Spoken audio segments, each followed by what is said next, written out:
Abuse. ठीक है, अब देखो। हाँ अदनान बताओ, ड्रग्स और मेडिसिन में क्या फ़र्क है? ड्रग्स का डेफिनेशन क्या होता है?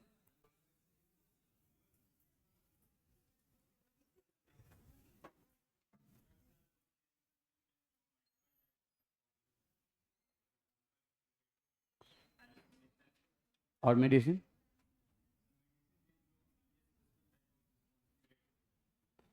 चलिए, कुछ हद तक सही कहा इन्होंने। देखिए, ये दोनों क्या है, तो इन दोनों में पहले सिमिलरिटी लिखिए। ये दोनों केमिकल्स हैं,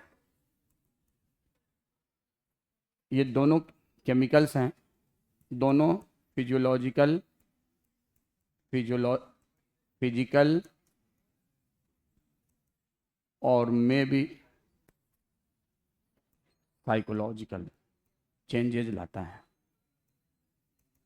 चेंजेज लाता है। लेकिन डिफरेंस क्या है? देखो, मे भी जरूरी नहीं कि साइकोलॉजिकल, क्योंकि ड्रग और मेडिसिन जब दोनों की बात की जाए तो ये केमिकल्स है, और कौन से चेंजेस लाता है? ये केमिकल्स है, और केमिकल्स में ये कौन से चेंजेस लाता है? फिजियोलॉजिकल, फिजिकल और मे भी साइकोलॉजिकल चेंजेस। अब देखो, बात करें ड्रग्स की, तो ड्रग्स और मेडिसिन में क्या डिफरेंस है? तो ड्रग्स जो होता है ना, वो क्या होता है? लो मोलिकुलर वेट होता है, और मेडिसिन भी लो मोलिकुलर होता है। लेकिन ड्रग्स जो है एक अब्रोड कैटेगरी ऑफ केमिकल्स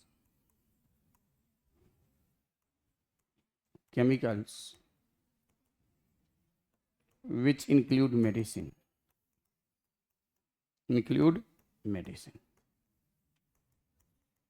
अब नीचे लिखते हैं मेडिसिन,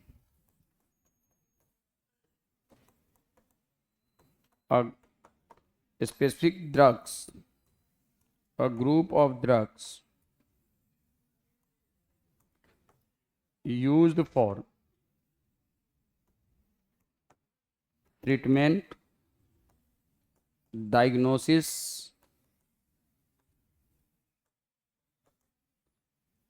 and prophylactic treatment। सुनो, मेडिसिन एक तरह का ड्रग है जो कि इलाज करने के लिए, जांच करने के लिए और वैक्सीन के तौर पर, प्रोफाइलेक्टिक ट्रीटमेंट का मतलब वैक्सीन के तौर पर इस्तेमाल होता है। और ड्रग्स एक ब्रॉड कैटेगरी ऑफ ड्रग है जो कि मेडिसिन को इंक्लूड करता है, लेकिन ड्रग्स में और भी चीज़ें आती हैं।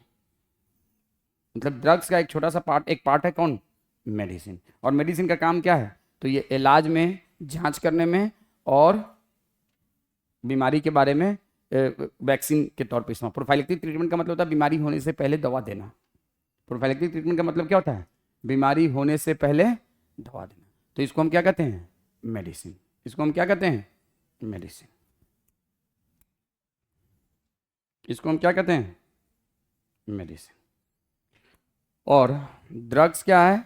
तो drugs a broad category of chemicals which include medicine. A broad category of chemicals which include medicine. A broad category of chemicals which include medicine.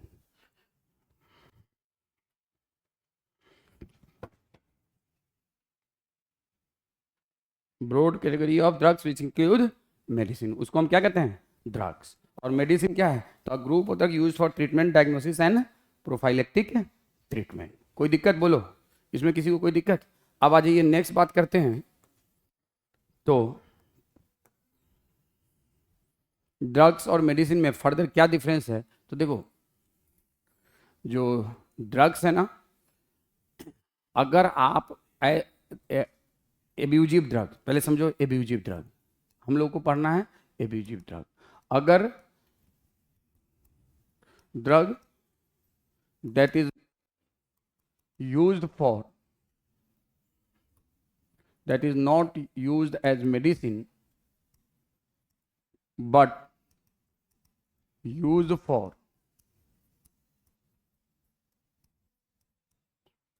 euphoria and feeling of well-being। देखो, आप medicine के लिए कोई दवा का इस्तेमाल नहीं कर रहे हो, मेडिसिन के तौर पर। इसको एग्जांपल से समझो। Drug that is not used as a medicine, मतलब उसका आप किसी बीमारी के इलाज के लिए, जांच के लिए या वैक्सीन के तौर पे इस्तेमाल नहीं कर रहे हो, बल्कि किसके लिए इस्तेमाल कर रहे हो? यूफोरिया के लिए। यूफोरिया का मतलब क्या होता है? Feeling of happiness.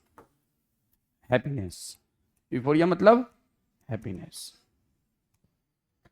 और फीलिंग ऑफ वेलबींग मतलब अच्छा फील करना। फीलिंग ऑफ वेलबींग मतलब अच्छा फील करना। तो यूफोरिया मतलब हैप्पीनेस और फीलिंग ऑफ वेलबींग मतलब अच्छा फील करना। क्या करना? अच्छा फील करना। अच्छा फील करना। तो दो चीजें, एक यूफोरिया, दूसरा फीलिंग ऑफ वेलबींग। ठीक है ना? तो इसको हम क्या कहते हैं? Abusive drugs. Abusive drugs, drugs that is not used as medicine but used for euphoria and feeling of wellbeing. तो इसको हम क्या कहते हैं?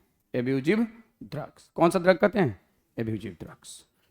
अब देखिए, बात ये होती है कि सारे मेडिसिन ड्रग हैं, लेकिन क्या सारे ड्रग मेडिसिन हैं?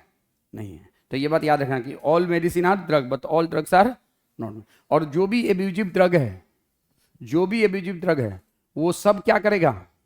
यूफोरिया और फीलिंग ऑफ वेलबींग, मतलब हैप्पीनेस को लाएगा। भाई कोई भी एब्यूजिव, कोई एडिक्टिव सब्सटेंस को क्यों लेगा? आप कोई भी एडिक्टिव सब्सटेंस को क्यों लोगे? आपको अच्छा फील हो, आपको उससे खुशी मिले, इसीलिए तो लोगे ना भाई, नहीं तो क्यों लेगा कोई? एनी एब्यूजिव ड्रग, चाहे स्मोकिंग करे, चाहे कोई अल्कोहल ले, चाहे कोई मॉर्फिन ले, चाहे हेरोइन ले, चाहे कैनाबिनोइड्स ले, चाहे कोकेन ले, चाहे एलएसडी ले, वो क्यों लेगा? उसको वो खुशी देता है और अच्छा फील कराता है, इसीलिए। तो एब्यूजिव ड्रग का एक इंटेंशन क्या होता है? All abusive drug causes happiness and feeling of wellbeing. हालांकि ये परमानेंट नहीं होता है, लेकिन ये वो फील कराता है। And abusive drug causes addictive potential. Addictive potential. Abusive drug causes which potential? Causes नहीं, have addictive potential. Addictive potential का मतलब क्या होता है? ये आपको बार बार लेने के लिए मजबूर करेगा कि आप एक बार लेके, अच्छा ये नहीं कि मैं आज ले लिया हेरोइन या मॉर्फिन और मुझे अच्छा हो गया, फिर मैं अगली बार नहीं लूंगा। ये बार बार आपको लेने के लिए मजबूर करेगा। तो एब्यूजिव ड्रग है which potential? Addictive potential. Hindi में आदत लगा देता है, लत लगा देता है। एब्यूजिव ड्रग है एडिक्टिव पोटेंशियल। अब मैं आपसे पूछता हूं कि क्या ऐसे मेडिसिन्स हैं जिनमें जो एब्यूजिव ड्रग के तौर पे इस्तेमाल होते हैं? क्या ऐसे मेडिसिन्स हैं, क्वेश्चन मेरा समझ रहे हो, जो एब्यूजिव ड्रग के तौर पे भी इस्तेमाल होता है तो कौन कौन से हैं? आपसे मैं क्वेश्चन पूछ रहा हूं, डज मेडिसिन अवेलेबल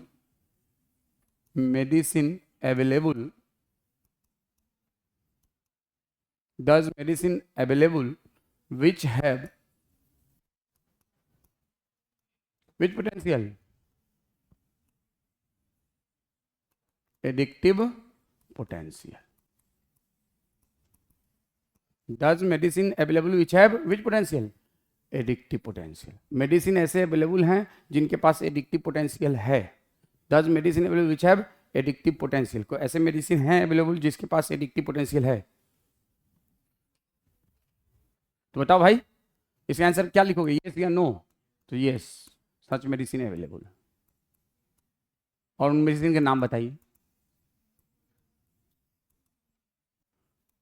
और उनके नाम जो आपके बुक में उनके वो नाम बताइए, और किस काम में इस्तेमाल होते हैं। Yes, such medicine available which have addictive potential and these medicine are used also used as these medicines are also used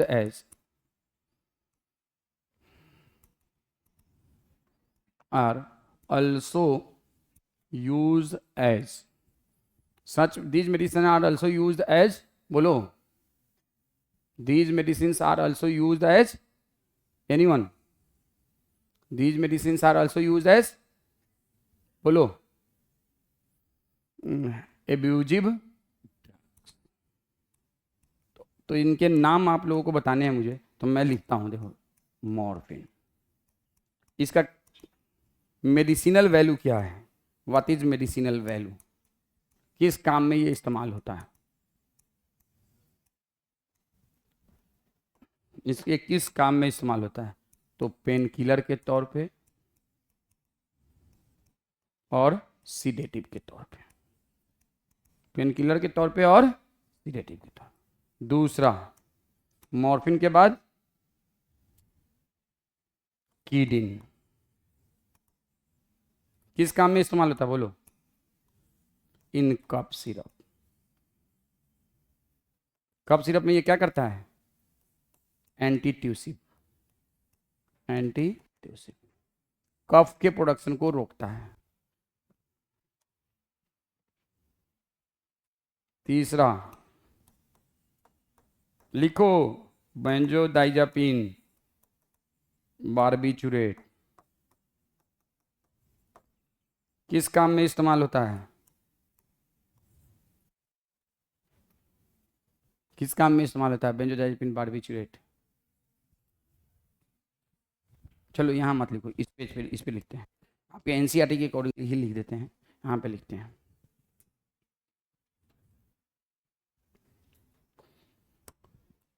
बेंजोडाइजापीन barbiturate amphetamine किस काम में इस्तेमाल होता है? तो इस्तेमाल होता है, बोलो, इंसोम्निया, डिप्रेशन, एंजाइटी,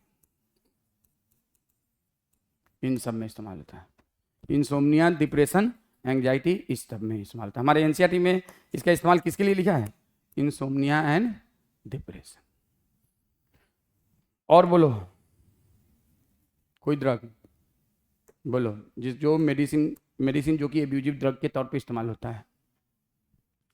बोलो भाई, एनी मोर जो आपके बुक में हो, इनके अलावा जिसका कोई मेडिसिनल वैल्यू हो।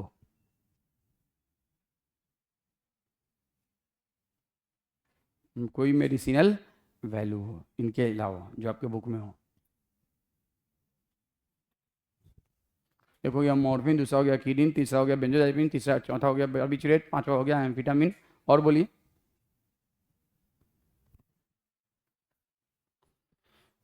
और बोलिए भाई।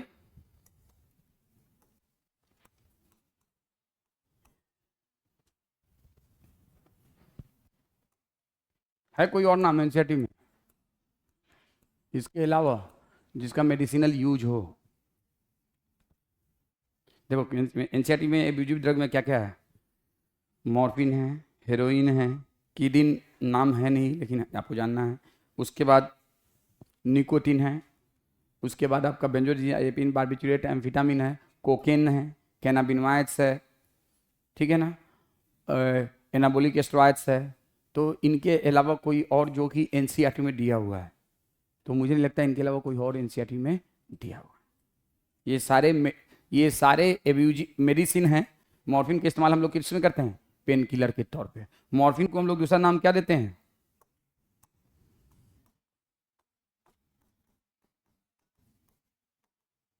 Narcotic analgesics. दूसरा नाम क्या देते हैं? मॉर्फिन का दूसरा नाम क्या है? Narcotic analgesics. कौन सा एनाल्जेसिक्स? Narcotic analgesics. मॉर्फिन का दूसरा नाम क्या है?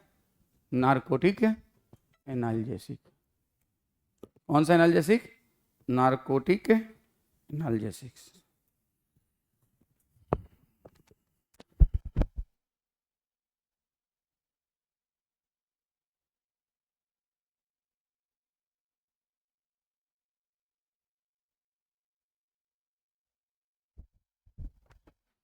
तो हम लोग जो है क्या डिस्कस कर रहे थे भाई? मॉर्फिन, कीडिन, बेंजोडाइजापीन, बारबीचुरेट, एम्फिटामिन, और इन सब का इस्तेमाल as a pain killer, as a sedative, in cough syrup, antitussive, benzodiazepine, barbiturate, amphetamine, insomnia, depression and anxiety, इन सब में इस्तेमाल होता है। लेकिन ये सब में एडिक्टिव पोटेंशियल है। अब आप लोगों को लिखना है next question. Give the name of drug which have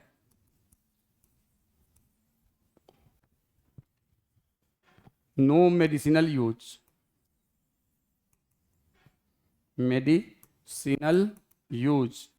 and have only addictive potential addictive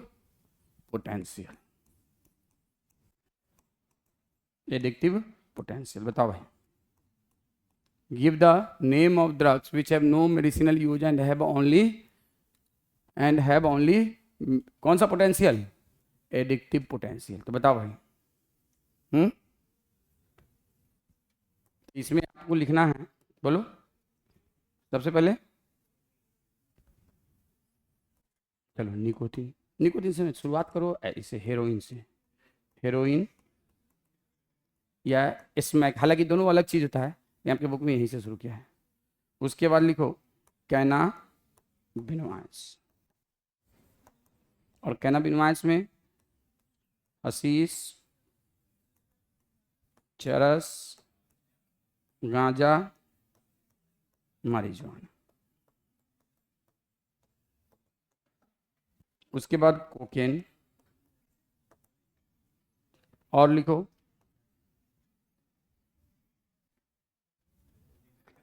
product of datura and atropa बेलोदाना.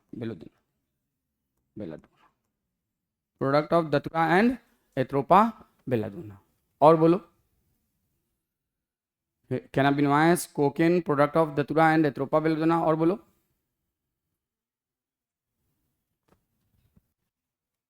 Nicotine,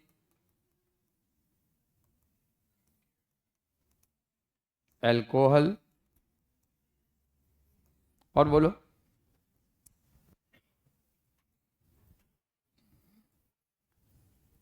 addictive potential. इसमें चलो ये हो गया आपका वो ड्रग्स. इसके अलावा और कोई नहीं है आपके बुक में.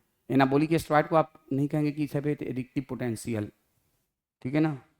तो heroin, cannabinoids, cocaine, product of datura and atropa belladonna, nicotine, alcohol. उसके बाद आप बताओ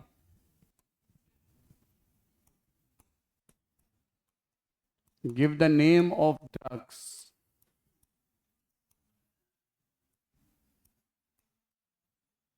give the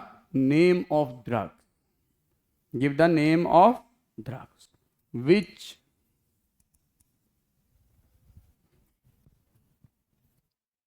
will be used as give the name of drugs which will be used as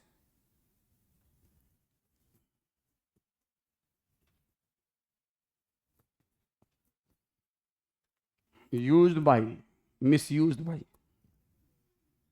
which is misused by a sports person.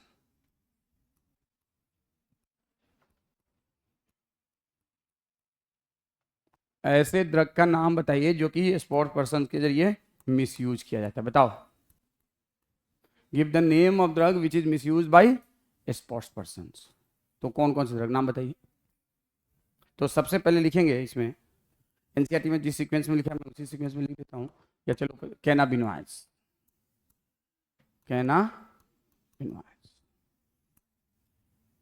दूसरा narcotic analgesics. Narcotic analgesic क्या होता है? Morphine. लिखो, लिखते चलो.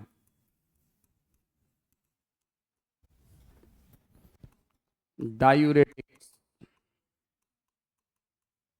certain hormones like insulin like growth factor. उसके अलावा और क्या? बोलो एनाबॉलिक स्टेरॉइड्स,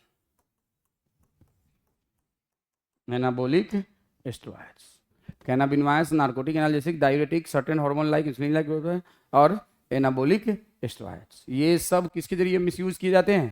स्पोर्ट्स पर.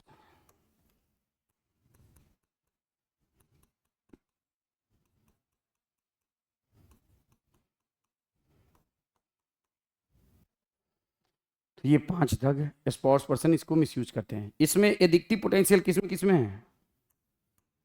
एडिक्टिव पोटेंशियल इसमें है। एडिक्टिव पोटेंशियल किसमें है? इसमें है, बाकी में नहीं है। AP stand for addictive potential, AP stand for addictive potential.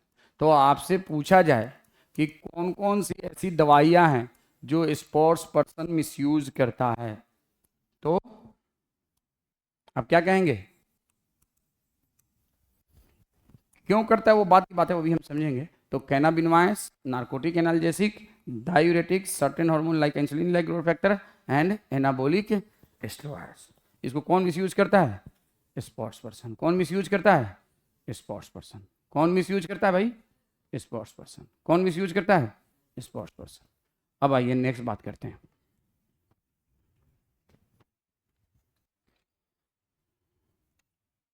कौन मिसयूज करता है भाई? Sports person. अब आइए नेक्स्ट बात करते हैं हम लोग। देखो ये हमने जो बात बताया है ना, ये आपके बुक में सारी बात है, लेकिन वही है कि इधर उधर दिया है। तो अभी हम लोगों ने क्या देखा कि ड्रग्स का मतलब कोई भी केमिकल जो इंसान इस्तेमाल करता है इलाज के लिए, खुशी के लिए या फीलिंग ऑफ वेलबींग, वो ड्रग्स। अगर इलाज के लिए कर रहा है, जांच के लिए कर रहा है और प्रोफाइलेक्टिक ट्रीटमेंट मतलब वैक्सीन के तौर पे कर रहा है तो उसको हम कहेंगे मेडिसिन। बाकी अगर वो खुशी अपने फीलिंग ऑफ वेलबींग के लिए और यूफोरिया कर रहा है तो उसको क्या कहेंगे? Abusive drug. कौन सा ड्रग? एब्यूजिव। और एब्यूजिव ड्रग के अंदर एक बहुत बड़ा जो चीज़ है वो क्या चीज़ है? Addictive potential. एडिक्टिव पोटेंशियल का मतलब क्या है? वो फोर्स करता है उसको बार बार लेने के लिए, वो फोर्स करता है उसको बार बार लेने के लिए। They force the someone to take the drug time and again, time and again, time and again. कोई दिक्कत बोलो, कोई दिक्कत बोलिए, किसी को कोई दिक्कत हो तो बताइए। तो हम लोगों ने ये बात समझा किसका? एडिक्टिव पोटेंशियल का। किसके बात समझा? Addictive potential. अब आ जाइए नेक्स्ट बात करते हैं हम लोग किसकी?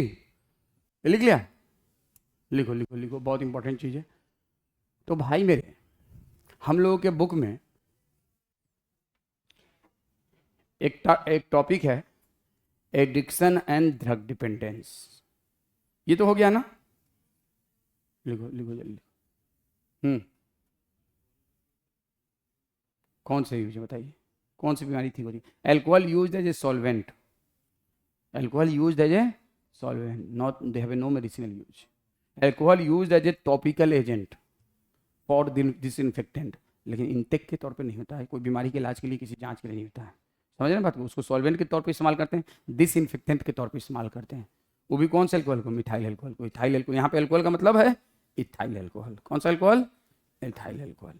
एल्कोहल का मतलब यहाँ पे क्या है? Ethyl alcohol.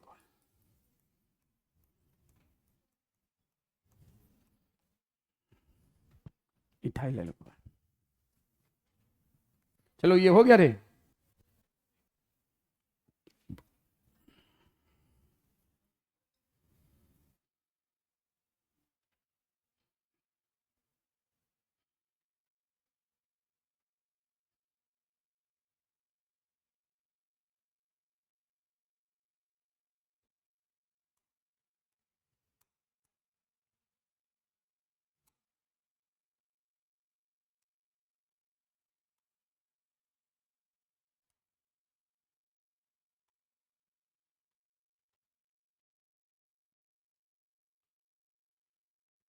देखो ये बात सब आप लोग बहुत अच्छे से इसको ध्यान में लिख लेना, रखना। देखो बुक में आपके है सब कुछ, लेकिन एक जगह ढंग से नहीं दिया है।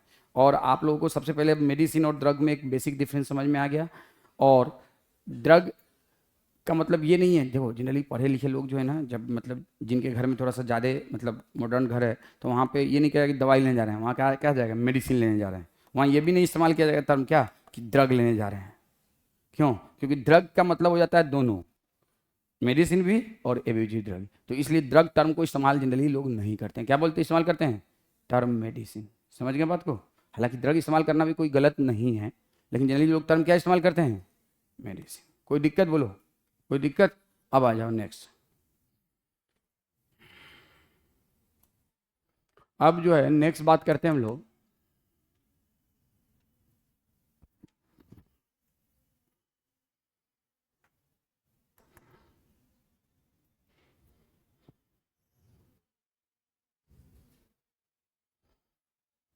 देखो हमारे बुक में ये सब बहुत सारे ड्रग्स के बारे में थोड़ा थोड़ा सा, बहुत सारे नहीं, बहुत कम ड्रग के बारे में थोड़ा थोड़ा दिया है।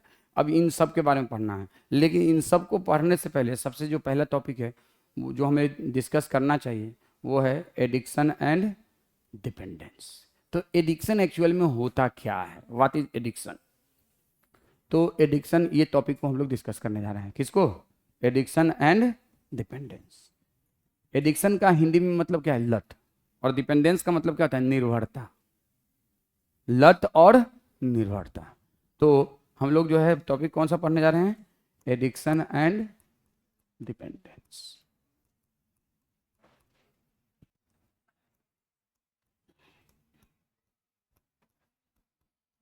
एडिक्शन का हिंदी में मतलब है लत और इसका मतलब है निर्भरता। अगर आपने एडिक्टिव ड्रग को लेना शुरू कर दिया तो आप इस पे डिपेंडेंट होते चले जाएंगे। जैसे मान लो मैं एक एग्जांपल बता रहा हूँ, किसी को नींद नहीं आ रही है, अब वो नींद लेने की दवा शुरू कर देगा। किसकी दवा शुरू कर देगा? नींद लेने की दवा को शुरू कर देगा। किसको शुरू कर देगा? नींद लेने की दवा को शुरू कर देगा। किसकी दवा को शुरू कर देगा?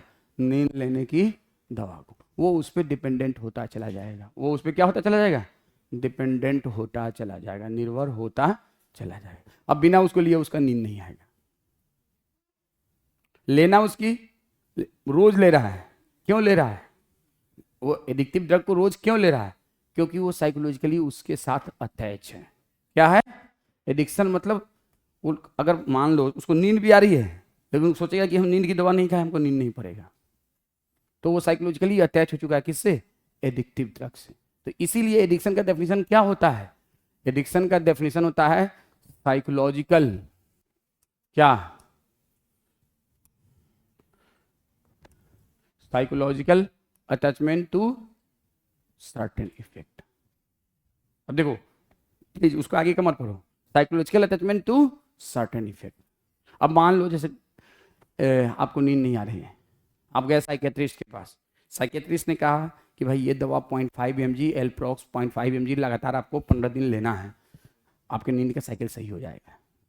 आपने एल्प्रोक्स 0.5 mg लेना शुरू कर दिया, 15 दिन लिया, उसके बाद आप 16वें दिन सो रहे हो। अब शुरू की जब 15 दिन जब आप ले रहे थे तो रोज आधा घंटा सो रहे थे।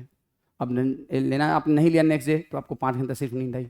आपने सोचा यार लेते रहते हैं इसको। साइकोलॉजिकली आप उससे अब कहेंगे कि ठीक है, अपने से आपने 1 हफ्ता कंटिन्यू कर दिया। उसके बाद आप कह रहे हो कि आप चलो अब छोड़ देते हैं, अब शायद सही हो गया होगा। अब जब आप सोने जा रहे हो तो आपको नींद नहीं आ रही है, तो आपको लग रहा है कि अच्छा हमने नींद की दवा नहीं ली है तो नींद नहीं आ रही है। तो आप साइकोलॉजिकली उससे दिमाग में आपके वो चल रहा है। आप उससे क्या हो कि नींद सर्टेन इफेक्ट, हम नहीं लेंगे तो हमको नींद नहीं आएगी। तो क्या कर रहा है? Psychological attachment, addiction is a psychological attachment to certain effect. उन सर्टेन इफेक्ट में जैसे एक इफेक्ट किया है कि हम नहीं लेंगे तो हमको नींद नहीं आएगी, हम नहीं लेंगे तो नींद नहीं आएगी, वो वहां पे है। लेकिन मोस्ट ऑफ द केसेस में वो क्या कराता है? Euphoria and temporary feeling of well being. लेकिन खाली यही इफेक्ट नहीं, और भी अदर इफेक्ट, सर्टेन इफेक्ट सच है, उनमें से कुछ इफेक्ट ये लिखा होगा। तो लिखेंगे addiction is a psychological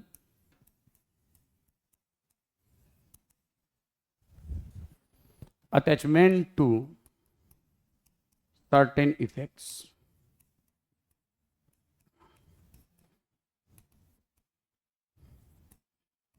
Certain effects such as euphoria,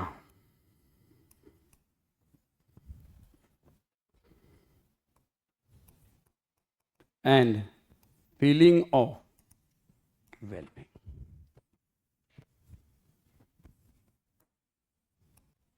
देखो खाली यही दोनों इफेक्ट नहीं, अब यहां पे मतलब ये 2 इफेक्ट बताया। जैसे हम नींद नहीं आ रही, वो भी एक साइकोलॉजिकल अटैचमेंट है, हम नहीं लेंगे तुमको नींद नहीं आएगी। तो psychology such as lack of sleeplessness, lack of euphoria, मतलब आपको अच्छा, आपको खुशी मिल ही नहीं रही है, आपको फीलिंग ऑफ वेलबींग हो ही नहीं रहा है, आप अच्छा फील नहीं कर रहे हो, आपको नींद नहीं आ पाएगी, आप मैं पढ़ा नहीं पाऊंगा मैं अगर अल्कोहल नहीं लूँ तो। जो अल्कोहलिक्स होते हैं, जैसे यहाँ पे, नहीं मैं ये क्यों बोला हूँ, एक यहाँ पे मेडिकल कॉलेज में, और मेडिकल कॉलेज में नहीं, हमारे डिस्ट्रिक्ट में मोतिहारी में एक हमारे यहाँ एक डॉक्टर, लेडी डॉक्टर है, मैं नाम भूल रहा हूँ, संगीता झा या चंद्रलता झा लेडी डॉक्टर है, गायनिकोलॉजिस्ट है, बहुत सबसे हमारे डिस्ट्रिक्ट टाउन की सबसे मतलब फेमस डॉक्टर है चंद्रलता झा, और सबसे ज़्यादा भीड़ उसकी है। और वो बिना अल्कोहल लिए न एक पेशेंट देख सकती है, न एक डिलीवरी करा सकती है, न एक सर्जरी कर सकती है। तो वो अल्कोहल लेना उसकी मजबूरी है, हर वक्त 24/7 वो अल्कोहल लेती है, मतलब जितना देर जगी रहती है, अब सो रहती है उसमें नहीं लेती देखो। तो वो साइकोलॉजिकली अटैच है कि अगर जब वो नहीं अल्कोहल ले तो वाकई में वो नहीं कर पाएगी, तो साइकोलॉजिकली अटैच है। वैसे ही यहाँ पे एक वर्मा जी थे सर्जन, अब तो खैर पता नहीं जिंदा है कि मर गए, रिटायर हो गए थे, तो वो बिना बहुत से सबसे अच्छे बेस्ट सर्जन थे यहाँ पे मेडिकल कॉलेज में, लेकिन वो बिना अल्कोहल लिए एक सर्जरी नहीं कर सकते थे, तो वो साइकोलॉजिकली अटैच थे। तो ऐसे बहुत सारे लोग हैं जो बहुत सारे एडिक्टिव सब्सटेंस पे साइकोलॉजिकली अटैच होते हैं, such as euphoria and feeling of wellbeing. तो addiction is a psychological to certain effects such as euphoria and feeling of wellbeing plus other and various other effects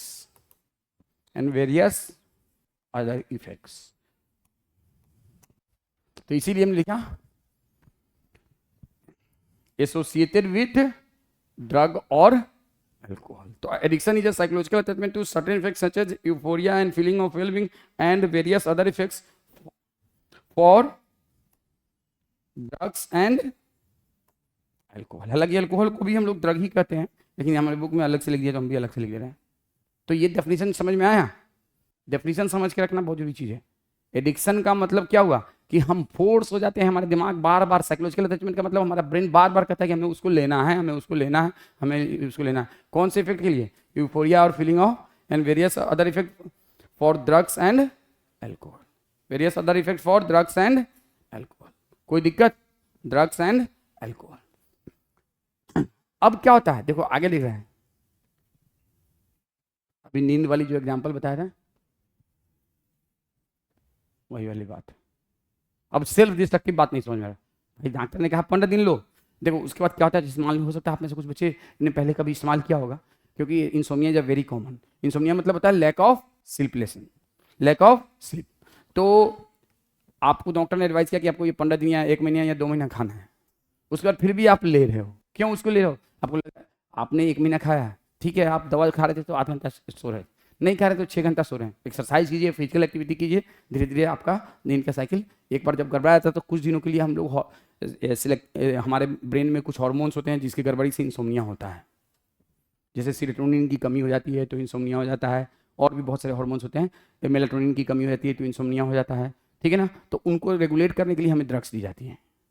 अब वो regulate हो गया दवा खाने के बाद, अब आपको नींद आ रही है, हो सकता है कि 8 घंटे की जगह 6 घंटा आ रही हो, लेकिन आप जो है ना उसको फिर से दवाई के जरिए ही आप और फर्दर नींद को जाना चाहें नहीं, आपको अपने लाइफ स्टाइल को चेंज करना पड़ेगा। लेकिन क्या होता है, इंसान साइकोलॉजिकली उससे अटैच हो गया है और उसकी वजह से वो इंसान जो है ना मजबूर हो जाता है। These drive people to take them even when these are not needed, और when then they are become self destructive, they become self. तो हम कहेंगे addictive drug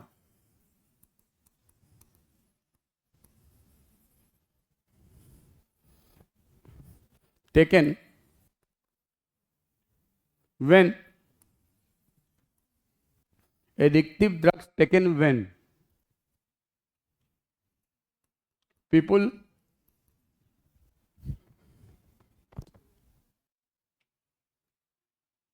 take them when they are not needed। अब ये किस sense में कहा गया है not needed and become self destructive क्यों लिखा गया है? सेल्फ डिस्ट्रक्टिव, वही बताता हूं, एंड बिकम सेल्फ डिस्ट्रक्टिव। अब ये किस सेंस में लिखा गया सेल्फ डिस्ट्रक्टिव? तो बेटा यहां पे उन एडिक्टिव ड्रग्स का इस्तेमाल बात नाम लिया गया है जो मेडिसिन के तौर पे इस्तेमाल होता है। भाई मेरी खाली एडिक्टिव ड्रग जैसे कोकेन या कैनाबिनोइड्स का कभी हम कोई इस्तेमाल करेंगे? कभी उसका कोई यूज है? तो यहाँ पे कौन से एडिक्टिव ड्रग का इस्तेमाल बात हो रहा है? मेडिसिनल एडिक्टिव ड्रग्स का। तो they are taken when people take them when they are not, जैसे नींद के केस में, and they become self destructive. Self destructive का मतलब क्या होता है? जब आप एडिक्टिव ड्रग, कोई सी भी एडिक्टिव ड्रग को लेते हैं, चाहे वो मेडिसिनल एडिक्टिव ड्रग हो या नॉन मेडिसिनल एडिक्टिव ड्रग हो, दोनों में से कोई सा भी लें, मेडिसिनल एडिक्टिव ड्रग लें या नॉन मेडिसिनल एडिक्टिव, हमेशा all addictive drug damage your neural system. Brain को तो अब आपको 15 दिन खाना है, 15 दिन में हम डॉक्टर जानना कि इतना डोज में 15 दिन खिलाएंगे तो इसका ब्रेन में ज़्यादा डैमेज नहीं होगा। लगातार आप 2 साल ले रहे हो तो आपका क्या होगा, ब्रेन डैमेज हो जाएगा। तो बिकम सेल्फ डिस्ट्रक्टिव। क्या हो जाता है, self destructive, self destructive and become self. उसी तरह से आप जब एडिक्टिव ड्रग, मान लो जैसे मॉर्फिन है, मॉर्फिन का आप इस्तेमाल लगातार कर रहे हो, एक तो आप जरूरत नहीं आप ले रहे हो, आपका न्यूरल सिस्टम डिस्टर्ब हो रहा है, उसके बाद आपका उसमें पैसा खर्च हो रहा है, आप उसको लेने के बाद जो है ना बाकी काम में, घर के फैमिली पे आप टाइम नहीं दे रहे हो, आप पूरी आपकी फैमिली डिस्ट्रॉय हो गई। तो सेल्फ डिस्ट्रक्टिव इसीलिए लिखा गया है। ये बात समझ गए ना बात को। तो ये कौन से एडिक्टिव ड्रग की बात कहा गया है, मेडिसिनल एडिक्टिव ड्रग की। कोई दिक्कत? अब आ जाओ। अब देखो, किसी ने इस बात को फर्दर ऐसे समझो, एक इंसान है, वो 0.5 mg एल्प्रोक्स लेके 8 आवर की स्लीप को पूरा करता है। ये लगातार 3 मंथ्स तक ये काम उसका चल रहा है, कोई दिक्कत नहीं है, 3 मंथ्स तक एकदम बिल्कुल। अब 3 मंथ के बाद देख रहा है कि हम 0.5 mg एल्प्रोक्स ले रहे हैं। एल्प्रोक्स क्या होता है, एल्प्राजोलाम, जिसके अंदर बेंजोडाइजापिन होता है, इसके अंदर होता है BZD, बेंजोडाइजापिन। क्या होता है, अब आफ्टर 3 मंथ्स, आफ्टर 3 महीने के बाद वो देखता है कि जब वो 0.5 mg एल्प्रोक्स ले रहा है, एग्जैक्ट पॉइंट मतलब उसके अराउंड, तो उसको सिर्फ 5 आवर की स्लीप आ रही है। फर्दर आफ्टर 3 मंथ्स देख रहा है, ये लिखने की जरूरत नहीं है, तो क्या देख रहा है कि 0.5 mg का एल्प्रोक्स ले रहा है तो उसको सिर्फ 3 घंटे की स्लीप आ रही है।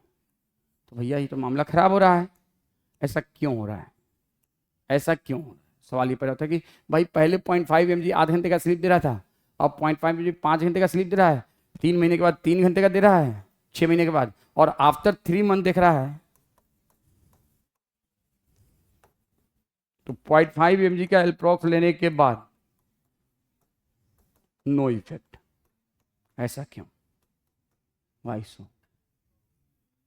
तो उसका वजह है, देखो मान लो हमारे न्यूरल सिस्टम के अंदर ये सेल्स हैं, इन सेल्स पे, सेंट्रल नर्वस सिस्टम के अंदर ये सेल्स है, और इन सेल्स पे रिसेप्टर्स हैं। क्या है बेटा, रिसेप्टर्स हैं। और इन रिसेप्टर्स पे क्या है भाई, इन रिसेप्टर्स पे क्या है, इन रिसेप्टर्स पे क्या है भाई, बोलो, इन रिसेप्टर्स पे क्या है, तो इन पे रिसेप्टर्स है, और इन रिसेप्टर्स पे क्या है भाई, तो ये रिसेप्टर एल्प्रोक्स या बेंजोडाइजापिन को अपने ऊपर लेता है। किसको लेता है, बेंजोडाइजापिन को।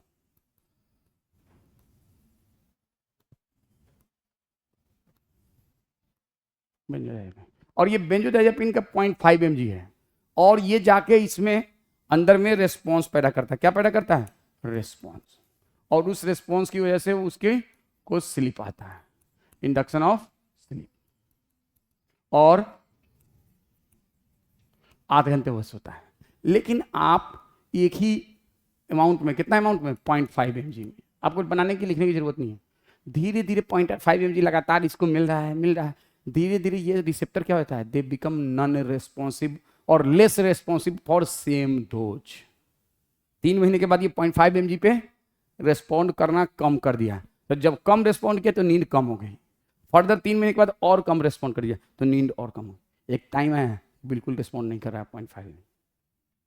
तो मतलब कि समझ में आया, इसका मतलब क्या है, ये सारे सेल जो हैं, ये सारे सेल जो हैं, ये सेल, ये सेल, ये सेल, ये सेल, ये सारे जो सेल हैं उनका पे जो रिसेप्टर है, वो रिसेप्टर क्या हो गया, टॉलरेंट हो गया। किसके लिए, किसके लिए, मॉर्फिन के इफेक्ट के लिए।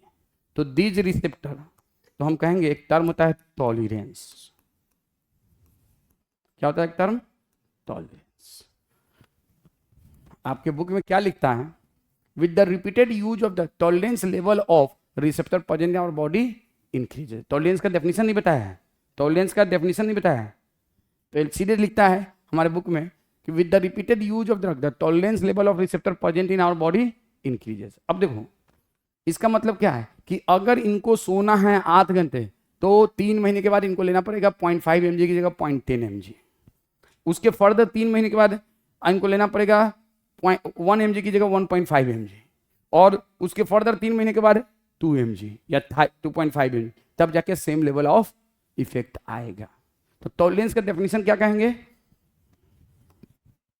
Repeated use of drug, repeated use of abusive drug causes repeated use of, देखो राजा बैंड पार्टी के लिए बच्चे तैयार हो रहे हैं, repeated use of abusive drug causes non responsiveness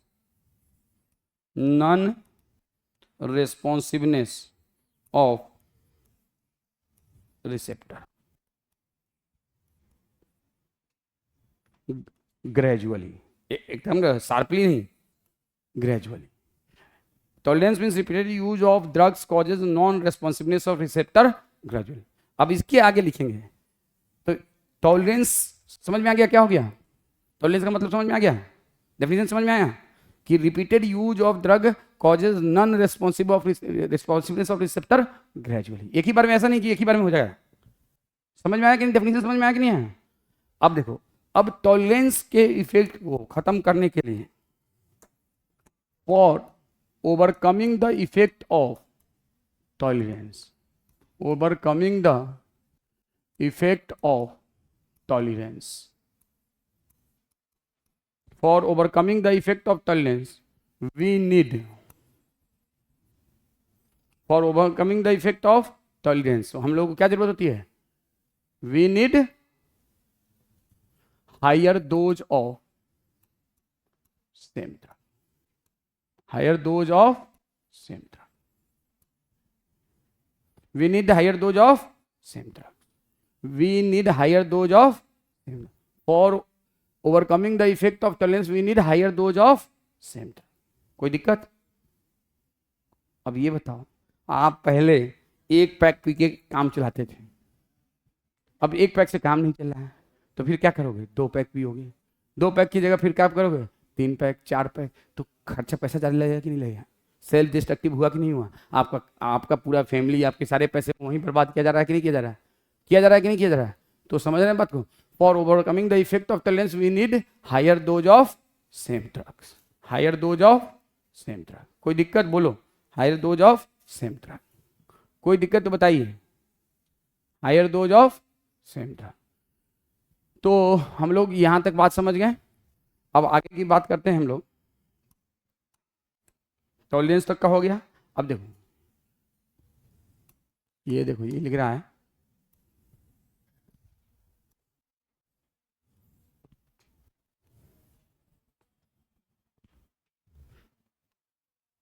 more and more addiction. समझ रहे हो? तो अब 1 पैक की जगह 2 पैक, 2 पैक की जगह 4 पैक, 4 पैक की जगह 8 पैक, तो मोर एंड मोर एडिक्शन। समझ गए बात को? यहां तक कोई दिक्कत? कोई दिक्कत? अब देखो,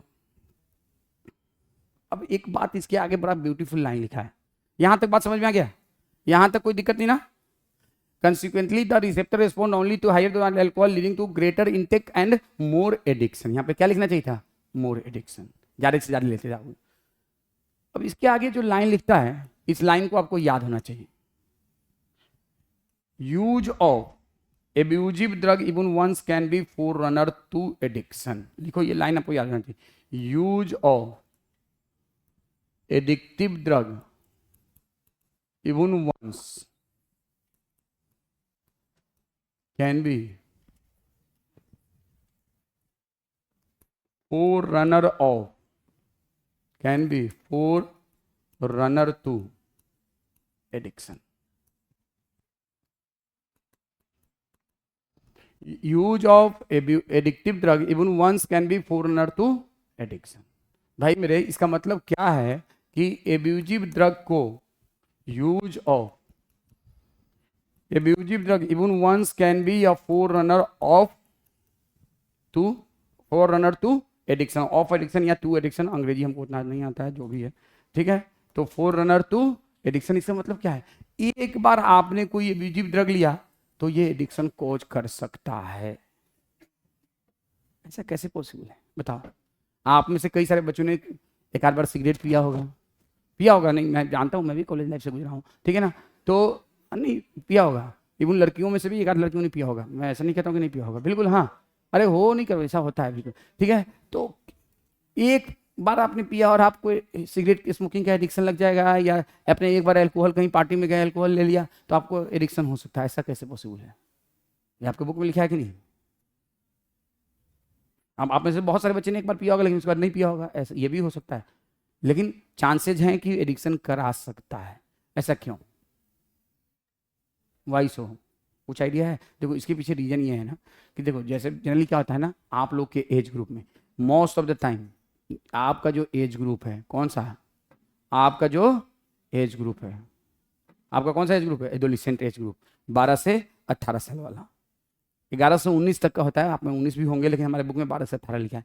इस एज ग्रुप में बच्चे एक्सपेरिमेंट करने के लिए, क्यूरियोसिटी के तौर पे, एक्साइटमेंट और प्लेजर के लिए क्या करते हैं, एब्यूजिव ड्रग का इस्तेमाल करते हैं। आपके बुक में लिखा हुआ है कि एडोलेसेंट एज ग्रुप में क्या मोटिवेट करता है एडिक्शन के लिए, तो excitement and pleasure, experimentation, curiosity, ये सब मोटिवेट करता है बच्चे को क्या लेने के लिए, एब्यूजिव ड्रग। अब मान लो आपने, जैसे आपने देखा कि बड़े लोग लेते हैं सिगरेट, यार एक दिन पी के देखते हैं कैसा लगता है, आपने पिया, फिर कहा कि अब दोबारा नहीं पिएंगे, लेकिन वो एक बार का पिया हुआ आपको एडिक्शन करा सकता है। कैसे, तो सुनिए उसका वजह क्या होता है ना, आपने उस वक्त जब पिया तो आपने तो सिर्फ एक्सपेरिमेंट करने के लिए पिया, आउट ऑफ क्यूरियोसिटी पिया, आपको लेकिन आपको ये नहीं मालूम था कि ये आपने क्या पिया है, या आपने वो चीज़ पी लिया जो आपको जिंदगी भर शायद मजबूर करेगा पीते रहने के। अब क्या होगा, आपने पी लिया, आपको थोड़ा सा एक अच्छा फील आया, इनिशियली बहुत बुरा फील होता है। मैं आपको बताऊं, कोई भी एब्यूजिव ड्रग जब कोई पहली बार इस्तेमाल करता है तो उसका जो नॉर्मल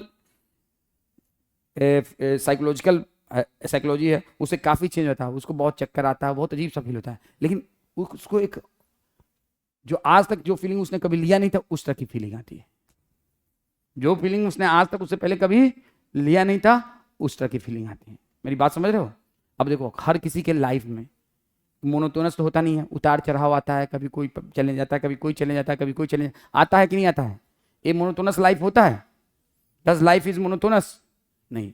तो अब जब कभी आपको क्या होगा, ठीक है आपने लेके छोड़ दिया, अब जब आपके लाइफ में कोई हिंड्रेंस आएगा, कोई प्रॉब्लम आएगा, आपको नीट का पेपर देना रहेगा, पेरेंट्स से डर रहेगा क्या जवाब देंगे, आप क्या करोगे, यार बहुत अजीब सा फील हो रहा है। उस दिन जब उसको पिए थे ना तो हमारा सारा टेंशन एक अलग दुनिया में पहुंच गए थे, तो आप क्या करोगे, फिर से उसी एब्यूजिव ड्रग का इस्तेमाल करो। अब इस बार आपको लगे हाँ यार ये वाकई में जादू है, इसको लेने के बाद तो यार बिल्कुल हमने अलग फील कर रहे हैं, हम बिल्कुल अलग फील कर रहे हैं। क्या कर रहे हैं, बिल्कुल अलग फील कर रहे हैं। मेरी बात समझ रहे हो, हम बिल्कुल अलग फील कर रहे हैं। क्या फील कर रहे हैं, बिल्कुल अलग फील कर रहे हैं। कोई दिक्कत बोलो? तो आपको ये ध्यान रखना होगा कि use of even once can be forerunner to addiction, उसके बाद वो धीरे धीरे आपके लाइफ का पार्ट बनता चला जाएगा। इसीलिए कभी भी किसी भी एडिक्टिव ड्रग को कभी हाथ नहीं लगाइए। अगर आपने लगा दिया, अरे यार एक बार ले इस्तेमाल करना, जनरली क्या होता है दोस्तों के चक्कर में भी ले लेता है इंसान, तो ये चीज़ आप लोगों के लिए बहुत नुकसानदेह हो जाता है, वो फ्यूचर में आपको एडिक्शन करा सकता है। अब एक टर्म है आपके एनसीईआरटी में, विशियस सर्किल। कौन सा सर्किल, विशियस सर्किल। क्या होता है ये, क्या होता है विशियस सर्किल, क्या होता है बताइए, what is vicious circle? Anyone from you, आप में से कोई भी बता सकता है व्हाट इज विशियस सर्किल?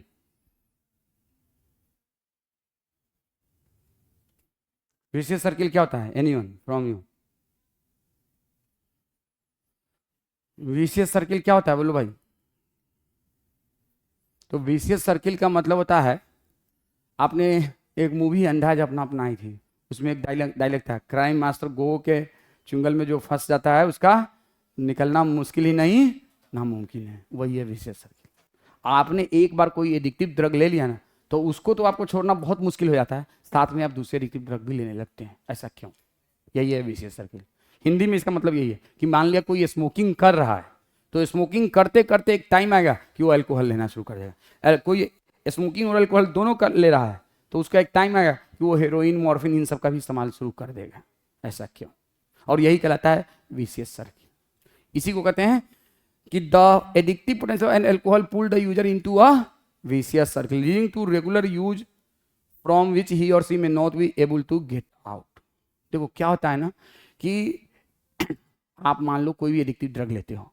अब आप, कोई इंसान सिगरेट पीता है, चेन स्मोकर सुना होगा। चेन स्मोकर मतलब क्या होता है? जिसके मुंह से सिगरेट निकलता ही नहीं।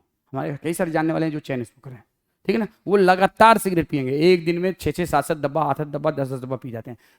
यस, 5 डब्बा 6 डब्बा वाले तो मेरे कई सारे जानने वाले हैं जो लोग एक दिन में 5 डब्बा, 50, 60, 70 सिगरेट पी जाते हैं। उनके मुंह से सुबह उससे उठ के रात के सोते वक्त तक लगातार स्मोकिंग करते रहते हैं। अब भाई, अब जब तुम सुबह के 6 बजे से रात के 10 बजे तक स्मोकिंग कर रहे हो, अब तुम्हारा रिसेप्टर सब बिल्कुल रिस्पॉन्ड नहीं कर रहा है।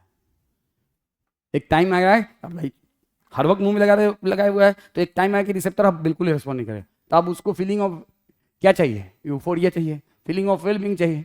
तो क्या करेगा? कोई दूसरा एब्यूजिव ड्रग को इस्तेमाल करेगा। किसके लिए? यूफोरिया और वेलबींग के लिए। तो दूसरा के लिए तो रिस्पॉन्ड करेगा, क्योंकि सब के लिए अलग अलग रिसेप्टर है, समझ रहे हो। तो फिर वो दूसरा एब्यूजिव ड्रग लेने लगेगा। But the same happen for second one, फिर वो तीसरा लेने लगेगा। इसी को कहते हैं क्या? Vicious circle. तो इसमें एक बार आपने एब्यूजिव ड्रग लेना शुरू किया तो फिर उससे बाहर निकलना आपके लिए बहुत मुश्किल हो जाता है। इसी को कहते हैं कि, इसी को हम लोग क्या कहते हैं कि the addictive potential of drug and alcohol pull the user into vicious circle. The addictive potential of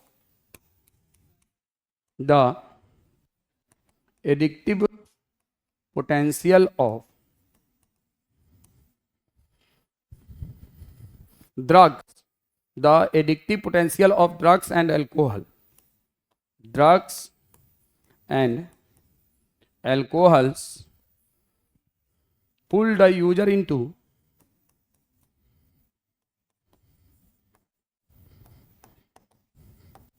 which circle?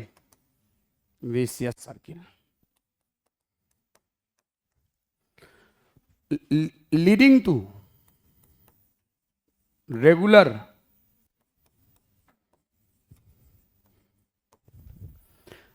use of various drugs। मैं यहां पे थोड़ा सा ऐड कर रहा हूं, various drug from which he or she may not be able to get out,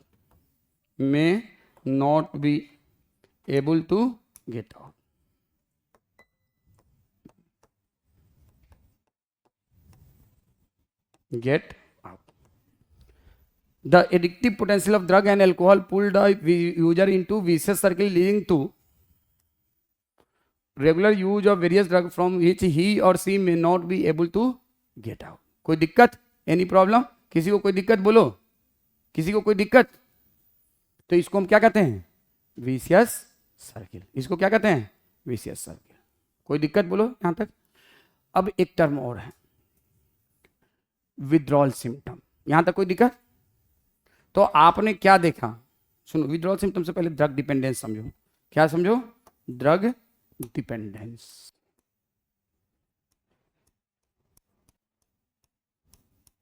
इसका मतलब क्या होता है? नहीं, देखो अभी तक हम लोगों ने क्या क्या समझा? एक तो टॉलरेंस, एक विशियस सर्किल, एडिक्शन। क्यों भाई? Addiction, tolerance, vicious circle. इन तीनों में कोई दिक्कत? Addiction, tolerance, vicious circle. चौथा है ड्रग डिपेंडेंस। क्या होता है? हमने क्या अभी बताया कि डॉक्टर चंद्रलता झा बिना अल्कोहल लिए एक पेशेंट को नहीं वो प्रॉपरली ट्रीट कर सकती है। मतलब कि वो उस अल्कोहल पे पूरी तरह से डिपेंडेंट है। Dependence means dependency over certain drugs और alcohol for psychological, physiological and physical activity. For psychological, physiological and physical activity. मान लो मैं किसी ड्रग पे डिपेंडेंट हूं ना, तो अगर मैं लिखना चाहूंगा और बिना उस ड्रग के लिए हुए मैं लिख नहीं सकता, मेरा हाथ कांपेगा। मेरे दिमाग में वो बात ही नहीं आई है। साइकोलॉजिकल, हाथ कांपेगा, फिजिकल। और फिजियोलॉजिकल का मतलब क्या होता है? तो हो सकता है उस बंदे के अंदर उसका जो digestive system, circulatory system, reproductive system और एक्सक्रीटरी सिस्टम वो प्रॉपरली काम नहीं करना बंद कर देगा। उसको क्या कहेंगे? Physiological dependence. समझ में बात? तो डिपेंडेंस एक्चुअली होता क्या है? तो देखो आपके बुक में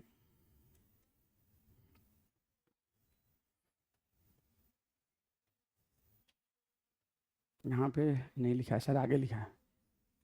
यहाँ पे डिपेंडेंस के बारे में कहीं लिखा है? नहीं नहीं, ये नहीं, ये डिपेंडेंस नहीं, ये नहीं है, यहाँ पे नहीं है, कहीं और लिखा है डिपेंडेंस के बारे में। देखो मैं बता रहा हूँ, डिपेंडेंस मीन्स, लिखो, यहाँ पे नहीं लिखा है, चलो लिखो, लिखो, drug dependence means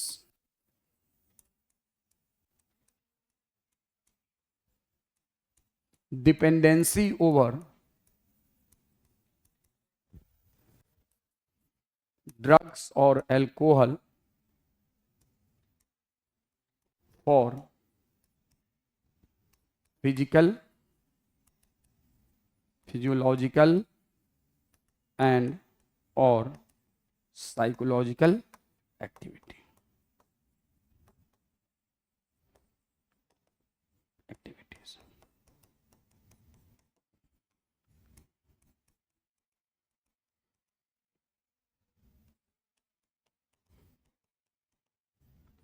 physical activity, physiological activity और psychological. Dependency over physical activity, physiology, physical मतलब आपके फिजिकल मूवमेंट, फिजियोलॉजिकल का मतलब आपके इंटरनल जो स्ट्रक्चर्स हैं उनमें, और साइकोलॉजिकल का मतलब ब्रेन आपका उस पर।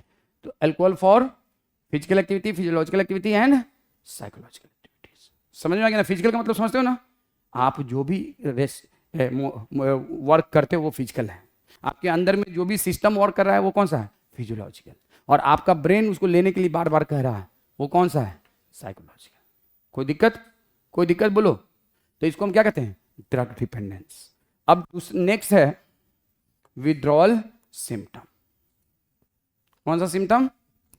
Withdrawal symptom.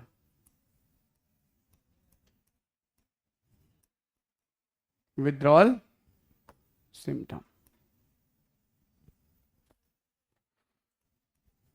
विड्रॉल सिम्टम का मतलब क्या होता है? विड्रॉल सिम्टम का मतलब क्या होता है? विड्रॉल सिम्टम का मतलब होता है आप किसी ड्रग को जिस पे आप डिपेंडेंट हो, एक छोड़ दो बिना किसी मेडिकल सुपरविजन के। मान लो जैसे कोई सिगरेट ले रहा है और चैन स्मोकर है, नॉर्मल स्मोकर नहीं है, चैन स्मोकर, मतलब नॉर्मल जो 2-4 सिगरेट पीता है वो कभी भी कितना दिन के भी छोड़ दे उसको कोई फर्क नहीं पड़ता। लेकिन जो चैन स्मोकर है, सुन लो, जो चैन स्मोकर है और अगर उसने एकाएक सिगरेट बंद कर दिया है तो उसके लिए जिंदा रहना भी शायद मुश्किल हो जाएगा। तो उसको एकाएक नहीं छोड़ सकता है। इफ क्या लिखते हैं इसको? सडनली आपने कोई भी, इफ सडनली आपने कोई भी ड्रग को जिस पे आप डिपेंडेंट हो छोड़ दिया तो आपको कौन सा प्रॉब्लम होगा? कौन सा साइन एंड सिम्टम देखा जाएगा आपके अंदर? विड्रॉल सिंड्रोम या विड्रॉल सिम्टम। यहाँ पे सिंड्रोम लिखा है तो हम भी सिंड्रोम लिख लेते हैं, सिम्टम और सिंड्रोम दोनों लिखते हैं। Syndrome is a better term क्योंकि कई सारे होते हैं। तो if someone live the any drug over he or she is dependent, if someone leave the any drug over he or she is dependent, if someone leave the any drug over he or she is dependent, characterized by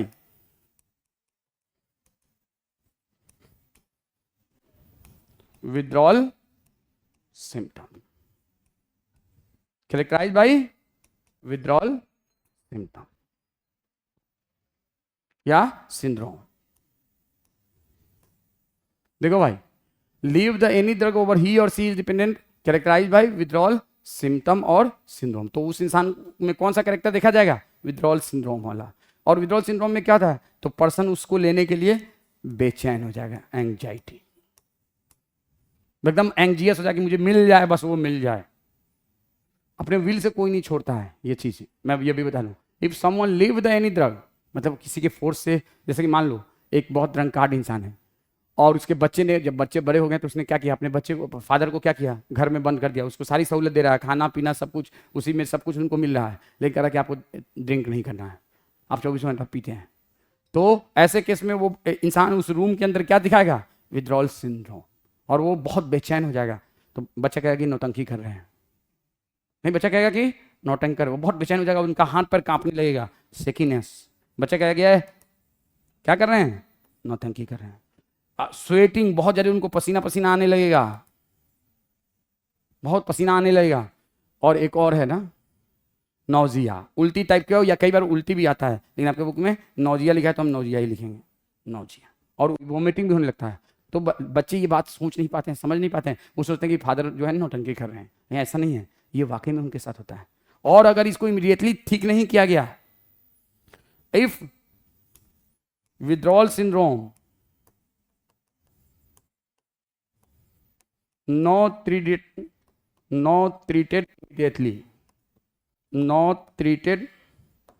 immediately, if withdrawal syndrome not treated immediately, it led to, बोलो, death. तो इसका क्या उपाय है? तो जो जिस drug पे डिपेंडेंस है, इमीडिएटली उसको वो ड्रग दिया जाना चाहिए। What is the treatment for withdrawal syndrome? तो जो जिस ड्रग पे डिपेंडेंट है उसको उसका दवा उसी वक्त उसको वो ड्रग या अल्कोहल इमीडिएटली देना चाहिए। तो ट्रीटमेंट ऑफ विथड्रॉल सिंड्रोम क्या है?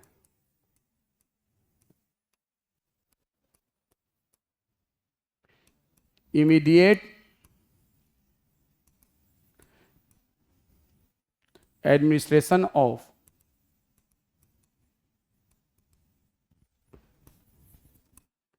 abusive drug over he or she is dependent,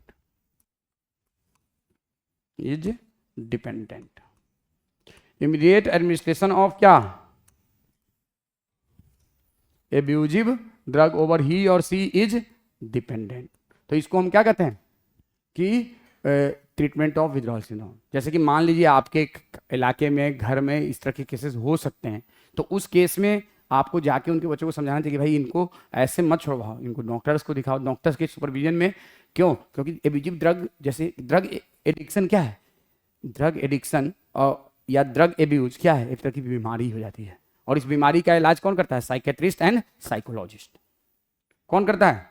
psychiatrist and psychologist. तो जब कोई किसी ड्रग पे डिपेंडेंस हो जाए तो उसको आप सीधे कमरे में बंद मत करिए, बल्कि उनको साइकेट्रिस्ट साइकोलॉजिस्ट के पास ले जाइए, प्रॉपर काउंसलिंग कराइए, प्रॉपर इलाज कराइए। छोड़ने का एक पैटर्न होता है, वो कराइए। ऐसे नहीं कि हाँ सीधे आप सोचेंगे कि वो छोड़ देगा, या आप उसको कमरे में बंद कर देंगे, बाजू की ताकत पे सोचेंगे कि छुड़वा लेंगे, तो ये पॉसिबल नहीं है, ये पॉसिबल नहीं है। समझ रहे हैं बात को? इन टर्न उनका डेथ हो सकता है।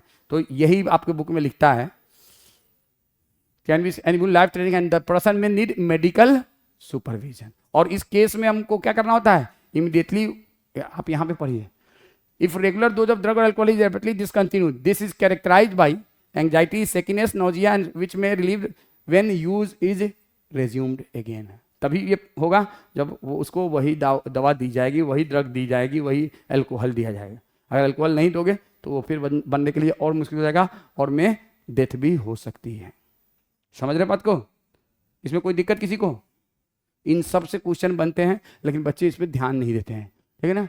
अब देखो यहां से क्या लिखता है, because of perceived benefit drug are frequently use repeatedly. इसका मतलब क्या है? कौन बताएगा? हाँ बताओ, इसका मतलब क्या है? बोलो एनीवन, इसका मतलब क्या है? Because of perceived benefit the perceived benefit drug are frequently use repeatedly. Perceived benefit का मतलब क्या होता है भाई? ये लाइन आपसे आ जाए, एक तो पहली बात तो आपको ये लाइन याद रखना है कि आपसे पूछा जाए कोई ड्रग फ्रीक्वेंटली एंड रिपीटेडली क्यों यूज किया था, तो बिकॉज ऑफ परसिव। आप एक क्वेश्चन लिखो, why drugs oblique alcohol frequently and repeatedly use.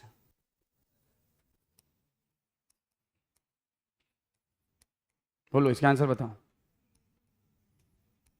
Y drugs and alcohol frequently and repeatedly use, क्यों रिपीटेडली यूज किया जाता है? तो because of perceived benefit, because of perceived benefit. कौन सा benefit? Because of perceived benefit.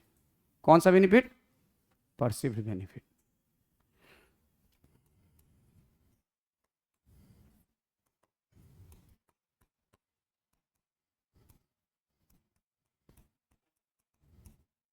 अब perceived benefit का मतलब क्या होता है? एनीवन, एक तो बेनिफिट होता है, एक होता है परसिव्ड बेनिफिट। परसेप्शन सुना? परसेप्शन मतलब क्या होता है? आपको हर किसी के बारे में एक, आपके दिमाग में एक परसेप्शन होता है। जैसे आप जिसको जानते हो कि हाँ हमारे फलाना चाचा बहुत अच्छे हैं, फलाना मामा अच्छे हैं, फलाना मामा अच्छे नहीं है, फलाना चाचा अच्छा है, फलाना हमारे अब्बा बहुत हिटलर है, हमारी अम्मा ठीक है, हमारी अम्मा बहुत ये है। तो ये परसेप्शन है आपका। ये आपका, जैसे आपके फादर, जैसे कि खास करके मैं बता रहा हूँ, आप लोगों के लिए बता रहा हूँ, आपके पेरेंट्स जब आप पे गुस्सा करते होंगे तो आपको लगता होगा कि इनसे बुरा इंसान नहीं हो सकता है। आपके दिमाग में ये परसेप्शन आता होगा, कहते होंगे निकल जाओ मेरे घर से, तुम नहीं पढ़ते हो तो आपके दिमाग में क्या परसेप्शन आता है कि इनसे बुरा इंसान कोई है नहीं। देखो मुझे अपने घर से निकालना है, मैं नहीं पढ़ता हूँ तो मुझे कहते हैं कि निकल जाओ। हम कहते हैं कि बिजनेस करेंगे तो पापा बोलते हैं कि हम पैसा नहीं देंगे, मेरे पास पैसा नहीं है, जबकि इनके पास बहुत पैसा है। तो आपको उनके बारे में क्या परसेप्शन? नहीं, मैं अपने साला की बात बता रहा हूँ। मेरे एक साला हैं, सगे साला है, बता रहा हूँ, वो अभी वहाँ पे सीतामढ़ी नर्सिंग कॉलेज में प्रिंसिपल हैं। तो हमारे ससुर को बहुत पैसा है माशाल्लाह से, तो खैर अब तो वो चले गए अल्लाह के पास। तो उन्होंने अपने बच्चे को, जो बच्चा अभी नर्सिंग कॉलेज में प्रिंसिपल है, वो पैसा बहुत मांगा बिजनेस करने के लिए, उन्होंने दिया नहीं, बल्कि इनफैक्ट मेरे सामने, मेरे नजरों के सामने घर से निकाला था उनको। तो उस वक्त उनके दिमाग में क्या फील आया होगा कि मेरे फादर से बुरा कोई नहीं है, ये अपने घर से निकाल दिया। ये फील आया होगा, ये उनका परसेप्शन था। लेकिन आज उनका क्या परसेप्शन है उनके जाने के बाद? कि मेरे फादर से अच्छा कोई फादर नहीं, उन्होंने जो मुझे निकाला वो मेरे फायदे के लिए निकाला। तो परसेप्शन का मतलब क्या है कि एक आपके दिमाग में एक इंप्रेशन है, वो इंप्रेशन उस चीज के लिए सही भी हो सकता है, गलत भी हो सकता है। जैसे उस वक्त उनके लिए का जो परसेप्शन था, उनके फादर ने ऐसा नहीं कि उनको, हर बाप को अपने औलाद से बहुत मोहब्बत होता है, हर बाप को, चाहे वो कोई सा भी बाप हो। मतलब ये नहीं कि जो बाप बहुत सॉफ्ट है वही अपने बच्चे से मोहब्बत कर रहा है, जो टफ है वो नहीं कर रहा है। हर बाप अपने बच्चे से बहुत मोहब्बत करता है, हर बाप, हर माँ अपने बच्चे से। लेकिन उसी में कोई माँ बहुत सख्त होती है, कोई माँ बहुत सॉफ्ट होती है, और जनरली जो जिनके माँ बाप बहुत सॉफ्ट होते हैं उनके बच्चे बिगड़ जाते हैं। तो क्या नतीजा होता है? उस वक्त उसके दिमाग में परसेप्शन क्या है कि बहुत खराब था। अब क्या परसेप्शन है कि जाने के बाद उनके, मेरे फादर बहुत अच्छे थे, उन्होंने जो भी किया वो मेरे फायदे के लिए किया। तो परसिव्ड का मतलब होता है कि आप लोग जब कोई ड्रग या अल्कोहल लेते हो, कोई भी एब्यूजिव ड्रग, तो आपको फीलिंग ऑफ वेलबींग देता है, फीलिंग ऑफ यूफोरिया देता है, दूसरे बहुत सारे अच्छे इफेक्ट उस वक्त देते हैं, टेम्पोरली, परमानेंटली थोड़े देते हैं। तो आप कहते हैं यार इसको लेने से तो बहुत फायदा है, बहुत अच्छा लगता है। तो आपके दिमाग में क्या है? एक परसिव्ड बेनिफिट है, जो कि वाकई में बेनिफिट नहीं है। वो क्या है? नुकसानदेह है। वो क्या है? नुकसानदेह। जैसे मैं उनकी बात बता रहा हूँ, अगर उनको 2-4 करोड़ रुपया दे रही है बिजनेस करने के लिए, तो 2-4 करोड़ रुपया को 2-4 रुपया 2-4 साल में कर लेते हैं, सारा पैसा को खा पका के बराबर कर लेते हैं, जिस तरह के नेचर के वो थे। तो इसीलिए हमारे ससुर ने उनको 1 रुपया नहीं दिया। क्यों नहीं दिया? द रीजन इज दिस, कि ये जो मेरा बेटा है वो इस लायक नहीं कि ये कारोबार कर सकता है। समझ रहे हो बात को? तो इस वजह से तो वो बेनिफिट, वो परसिव्ड बेनिफिट का मतलब है आपके दिमाग में है कि ये बेनिफिट दे रहा है, लेकिन एक्चुअल में वो क्या बेनिफिट दे रहा है? वो नुकसान देता है। तो आप जो भी एब्यूजिव ड्रग लेता है उसके दिमाग में एक परसिव्ड बेनिफिट होता है, जो कि एक्चुअल में बेनिफिट नहीं है, वो नुकसानदेह है, लेकिन उसके दिमाग में वो किस चीज का है? वो हमारे लिए बेनिफिशियल है। इसीलिए because of perceived benefit drugs are frequently use repeatedly. कोई दिक्कत? The most important thing which one failed to realize that it is the inherent addictive nature of alcohol and drug. The most important thing which one failed to realize is the inherent addictive nature of alcohol and drugs. The most important thing, देखो भाई, the most important thing which one fail to realize the inherent addictive nature of alcohol and drug. The most important thing which one fail to realize the inherent addictive nature of alcohol and, इसका मतलब क्या है? इसका मतलब क्या है? Inherent का मतलब अब शराबी तो बेटा भी शराबी हो जाएगा। इसका मतलब क्या है? देखो लाइन एनसीईआरटी है, सीधे रीडिंग मारने से कोई फायदा नहीं है। रीडिंग मार लोगे कोई फायदा नहीं है। रीडिंग तो तुमने 50 बार मारा होगा, जो थर्ड ड्रॉपर सेकंड ड्रॉपर होंगे। लेकिन इस लाइन का मतलब बताओ, इस लाइन का मतलब समझ में आया? अब इस लाइन का मतलब, जब तक मतलब नहीं समझोगे याद नहीं रहेगा। मैं लिख के दे रहा हूँ, याद नहीं रहेगा। आपको एटलीस्ट मतलब समझना पड़ेगा। अब आपको ये लाइन याद रहेगा कि ड्रग आर क्यों फ्रीक्वेंटली यूज किया जाता है। एक स्यूडो फॉल्स बेनिफिट क्या दिमाग में इंप्रेशन रहता है। नेक्स्ट लाइन क्या कहता है? The most important thing which one fail to realise the inherent addictive nature of alcohol and drug. Inherent addictive nature of alcohol and drug का मतलब क्या होता है, पहले ये समझो।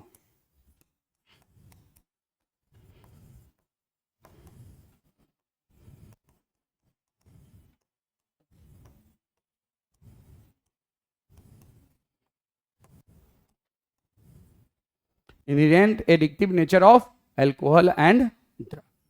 Inherent addictive nature of alcohol and drug क्या मतलब होता है? Inherent addictive nature of alcohol and drug, इसका क्या मतलब होता है? Inherent addictive nature of alcohol and drug क्या मतलब होता है इसका? एनीवन, एनीवन बोलो। Inherent addictive nature of alcohol and drug, इसका क्या मतलब होता है? बोलो anyone. Inherent addictive nature of, देखो इनहेरेंट का मतलब यहाँ पे जेनेटिक कोई चेंजेस नहीं कर रहा है। इनहेरेंट का मतलब होता है कि आपने एक ड्रग को ले लिया, एब्यूजिव ड्रग को, अब वो आपके ब्रेन में ऐसे चेंज किया है जो चेंज पहले कभी हुआ नहीं था।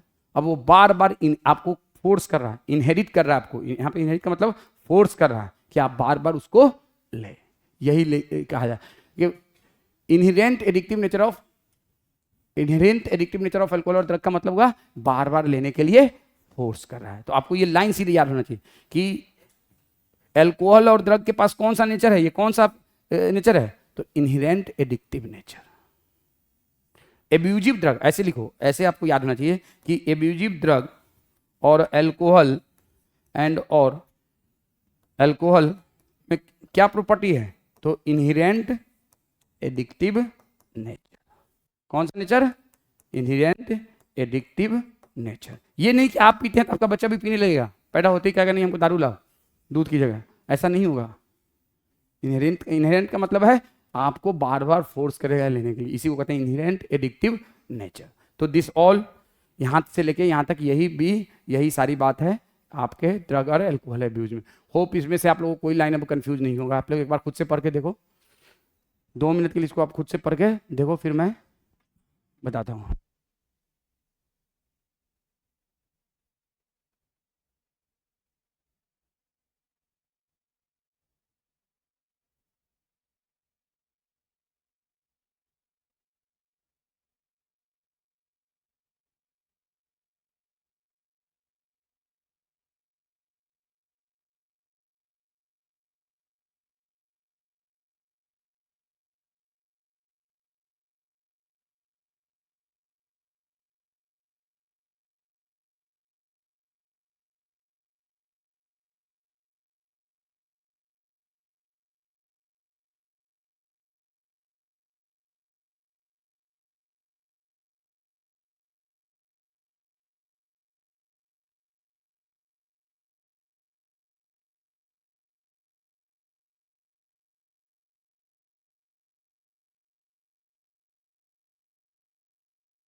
लिखना इसको जरूर।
लिखो।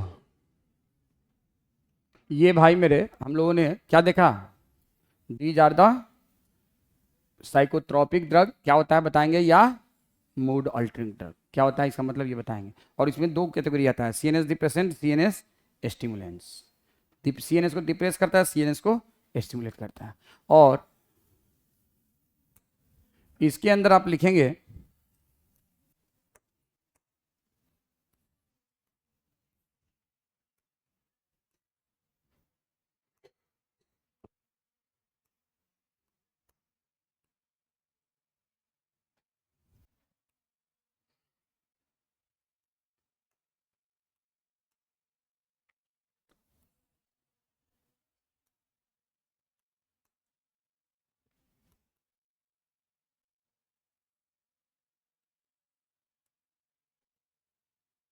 क्या लिखेंगे, बोलो।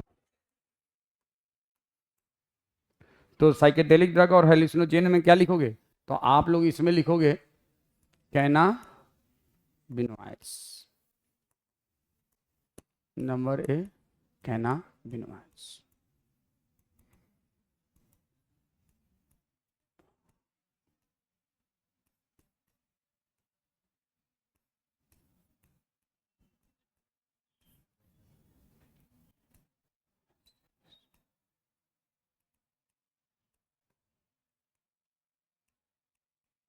मारिजुआना।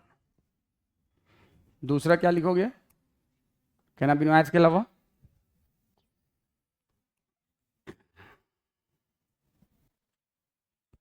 और क्या लिखेंगे,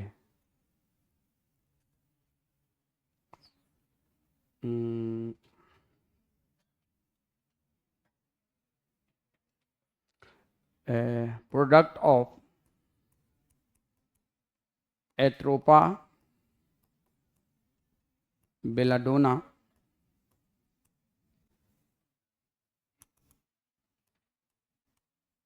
एंड धतूरा।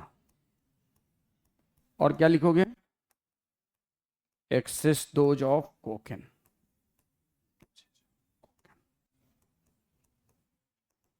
उसके अलावा क्या लिखोगे, ये एनसीईआरटी में नहीं है लेकिन पुराने एनसीईआरटी में था, LSD, lysergic acid di ethyl amide.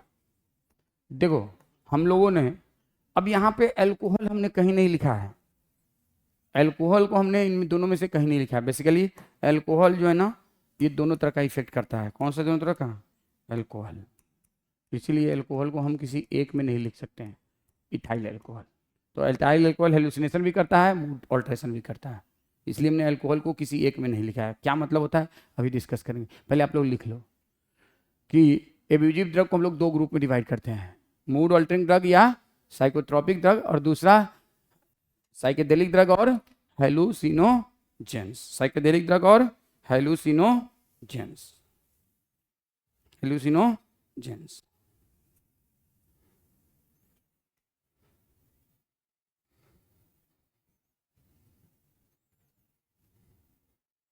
हो गया भाई, हेलुसिनोजेंस साइकेडेलिक ड्रग और हेलुसिनोजेन, और दूसरा साइकोट्रोपिक ड्रग और मूड अल्टरिंग ड्रग अल्कोहल। और साइकेडेलिक ड्रग और हेलुसिनोजेन, इसमें क्या होता है कैनाबिनोइड्स प्रोडक्ट ऑफ एथ्रोपा बेलेटोना एंड दतुआ, और तीसरा क्या होता है एक्सेस डोजेज ऑफ कोकेन, और चौथा क्या होता है LSD lysergic acid diethyl amide. Lysergic acid diethyl amide.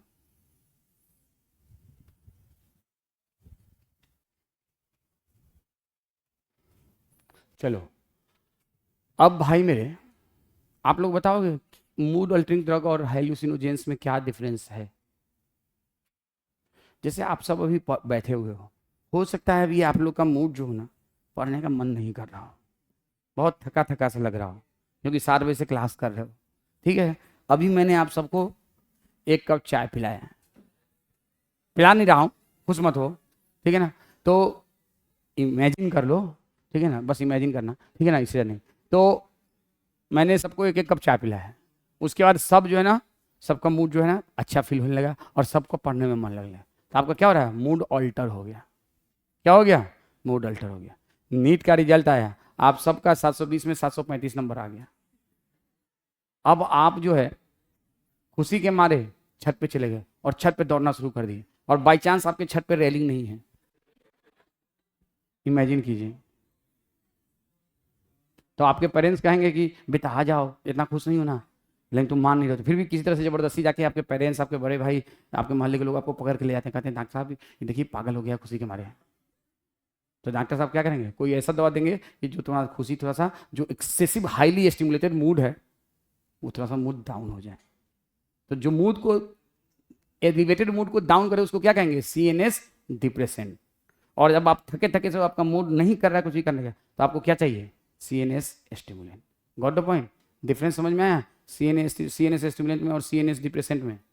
CNS stimulant और CNS डिप्रेसेंट में डिफरेंस समझ में आया। Got the difference, difference between CNS stimulants and CNS depressant, difference समझ में आया कि नहीं आया। और कोई भी ऐसा सब्सटेंस जो आपके वन स्टेट ऑफ मूड को दूसरे स्टेट ऑफ मूड में ले आए, उसको हम क्या कहेंगे, मूड अल्टरिंग ड्रग, या कौन सा कहेंगे, साइकोट्रोपिक ड्रग। कौन सा कहेंगे, साइकोट्रोप। और दूसरा है हेलुसिनोजेन या साइकेडेलिक ड्रग। तो हेलुसिनोजेंस क्या होता है, हेलुसिनेशन कराता है। हेलुसिनेशन का मतलब क्या होता है, हेलुसिनेशन का मतलब क्या होता है, जो चीज है नहीं वो दिखाई दे रहा है, मतलब है लेकिन अल्टर्ड दिखाई दे रहा है। मैं मान लिया यहाँ पे एक्स हूं और वाई दिखाई दे रहा है, तो वो क्या कहलाएगा, हेलुसिनेशन। कोई कुछ बोल रहा है आपको, सुनाई कुछ और दे रहा है, उसको क्या कहेंगे, हेलुसिनेशन। स्टिमुलस है, स्टिमुलस है, देखो हेलुसिनेशन, इल्यूजन, डेल्यूजन, ये 3 चीज होता है। हेलुसिनेशन का मतलब होता है कोई स्टिमुलस है, लेकिन वो स्टिमुलस जो स्टिमुलस है वो आपको अल्टर्ड दिखाई दे रहा है। जैसे मान लो मैं यहाँ पे एक्स पर्सन हूँ, लेकिन मैं एक्स नहीं दिखाई दे रहा हूँ, आप लोगों को क्या दिखाई दे रहा हूँ, वाई दिखाई दे रहा हूँ। तो ये क्या लगा, हेलुसिनेशन। मैं आपको पढ़ा रहा हूँ, आपको लग रहा है कि सर स्टोरी सुना रहे हैं, गाना गा रहे हैं, तो that is called as hallucination. Illusion क्या होता है, डेल्यूजन क्या होता है, ये आप लोग देख के बताइएगा मुझे। व्हाट इज इल्यूजन, 3 टर्म है, एक है हेलुसिनेशन। हेलुसिनेशन में स्टिमुलस होता है लेकिन परसेप्शन ऑफ स्टिमुलस चेंज हो जाता है। दूसरा है इल्यूजन, और तीसरा है डेल्यूजन। तीसरा क्या है, डेल्यूजन। चलो बाकी का नेक्स्ट क्लास में देखो।